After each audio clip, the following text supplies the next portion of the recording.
سکھر سے ہمارے divisional bureau chief Asghar صدیق مہر کی رپورٹ کے مطابق گھوٹکی سندھ حکومت کے زیر اہتمام گھوٹکی میں جاری اسپورٹ فیسٹیول اختتام پذیر ہو گیا۔ انعامات تقسیم کرنے کی شاندار تقریب اسپورٹس کمپلیکس خان گڑھ میں منعقد کی گئی۔ جیتنے والے کھلاڑیوں میں ٹرافیاں، سلور، گولڈ میڈل تقسیم۔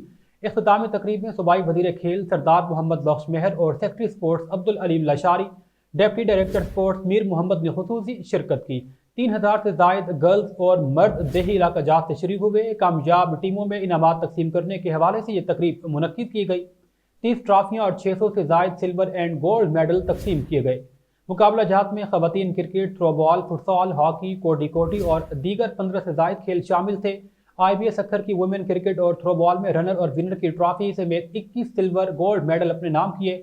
دیہی خواتین میں فٹ سال میں ونر کی ٹرافی اور گولڈ میڈل کے ساتھ امپاور وومن اسپورٹس اکیڈمی نے میدان مار لیا۔ بوائز کرکٹ میں میرپور ماتھیلو نے ونر اور روباڑو نے رنر کی ٹرافی اور سلور گولڈ میڈل جیتے۔ بوائز ویل چیئر کرکٹ میں پنجاب کی ٹیم نے میدان مار لیا۔ سندھ رنر اپ رہا، ٹرافی اور سلور اینڈ گولڈ میڈل حاصل کیا۔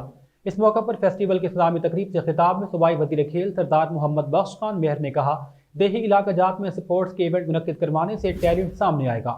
ایسے ایونٹ صوبہ بھر میں کرواتے رہیں گے، کھلاڑیوں کو ہر ممکن سہولیات فراہم کریں گے تاکہ وہ ملکی اور بین الاقوامی سطح پر ملک کا نام روشن کر سکیں۔